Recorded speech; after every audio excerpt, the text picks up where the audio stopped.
Hey, I figured I'd make this a quick video. Just a quick video about camping and dry camping and things like that. Just a few things.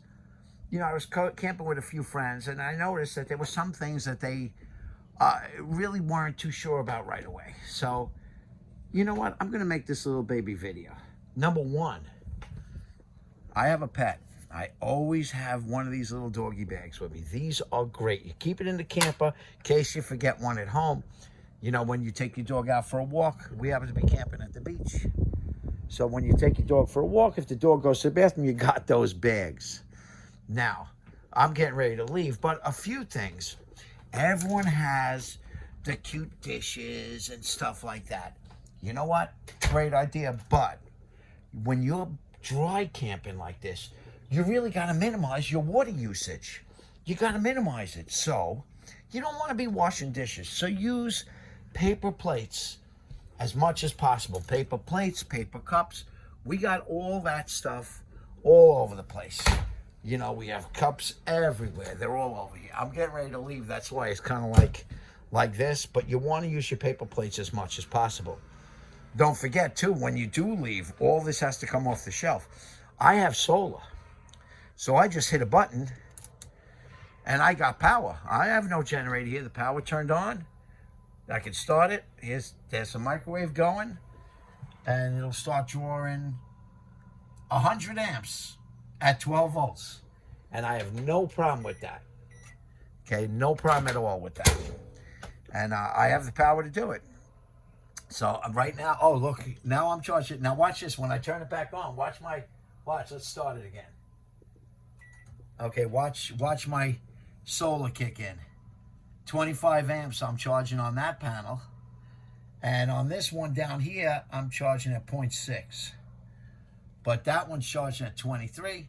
But that one's not charging as high because they're separated at the moment. But let me stop it. But that's how it works. I do mine with the solar 26.7. Now that I stop drawing, it'll probably drop down again.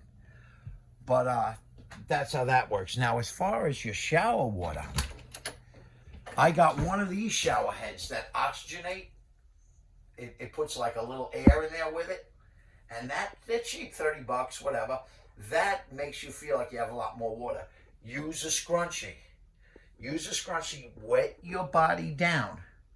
Then use body wash. Soap your whole body with the water off.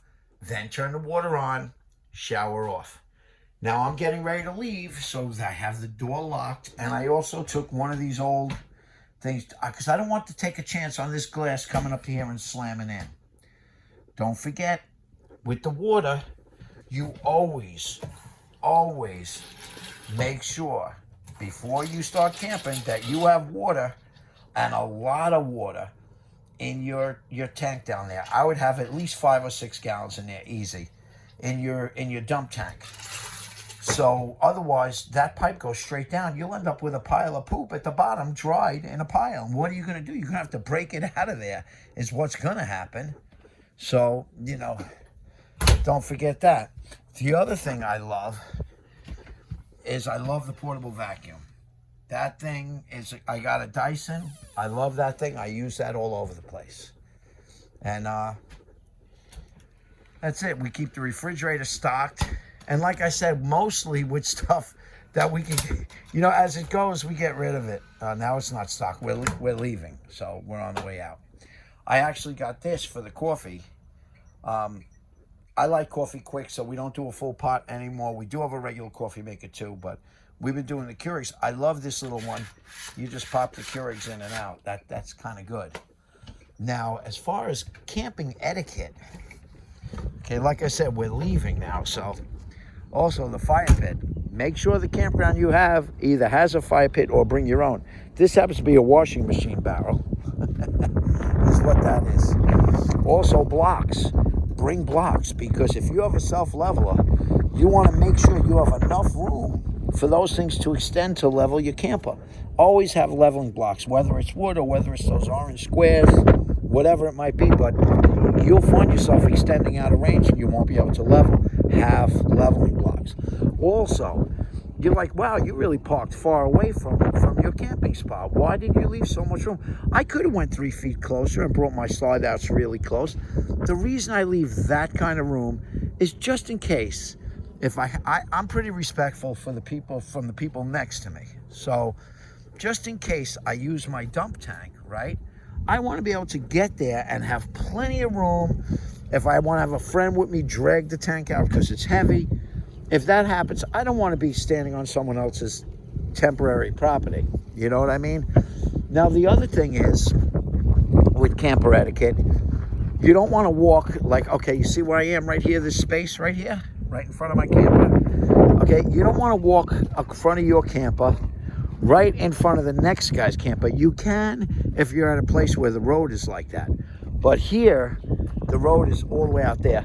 So give them a room. That guy over there got pretty upset about it. I saw him getting upset. So give them the room they need. So I walk around the front of my car. I don't go through their campsite. And I'll walk around the front. And I won't go all the way to the road, but I'll stay about here. So I try to give them the room they need and the respect they need.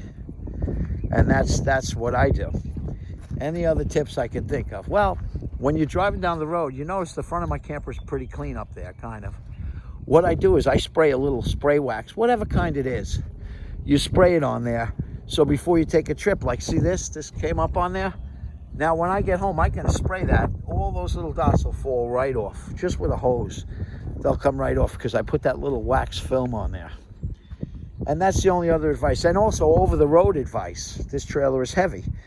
So what you want to do is you get your load range tires. I believe these are 10-ply tires. They're rated for that weight at the exact 80 pounds they're meant to run on. So if I leave my house at 80 pounds of pressure, what's going to happen when they heat up? It's going to go to 90. You know, or actually it'll probably go to like 85, something like that, 84. So I try to leave the house at like 76 pounds. I don't bring it right up to the 80, 76 pounds. So when I'm going over the road, it goes to 80 where it's supposed to be. And that's it. Now, normally we're at the beach. My friend had an RV, so we didn't actually take it all the way to the beach, so I didn't have to lower my tires. Also, remember, when you lower your tires, you're lowering the weight capacity of that tire tremendously, tenfold.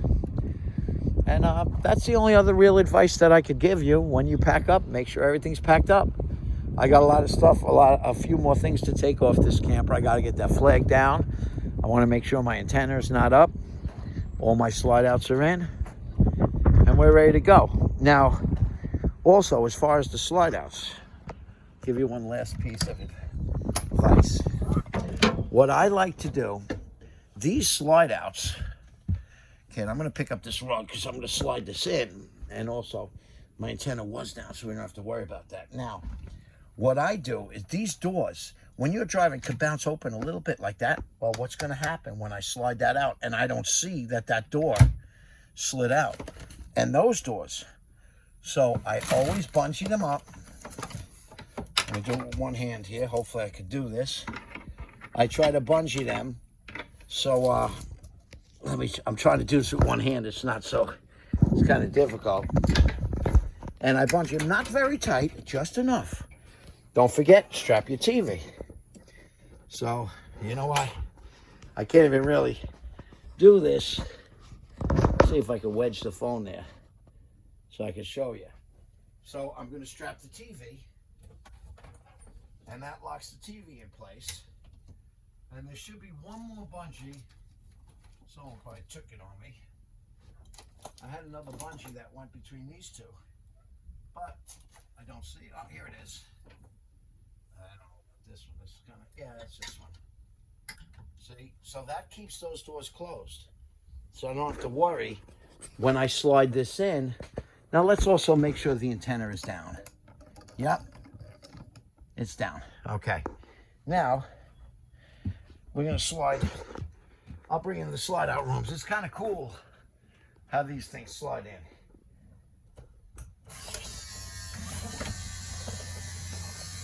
Pretty wild.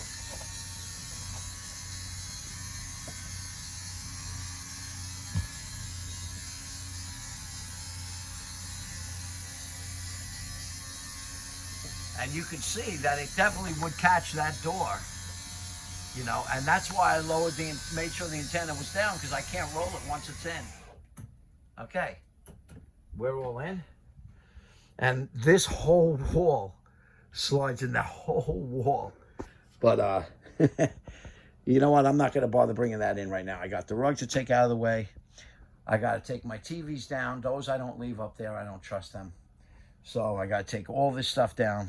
So I'm going to end this video now because I don't need to forget something because I'm making a video. And next thing you know, and also let me shut my windows. So those are all closed up. All right, people. I hope you enjoyed the video. Do me a favor, like, subscribe. You never know what you're going to get with my videos. Take care.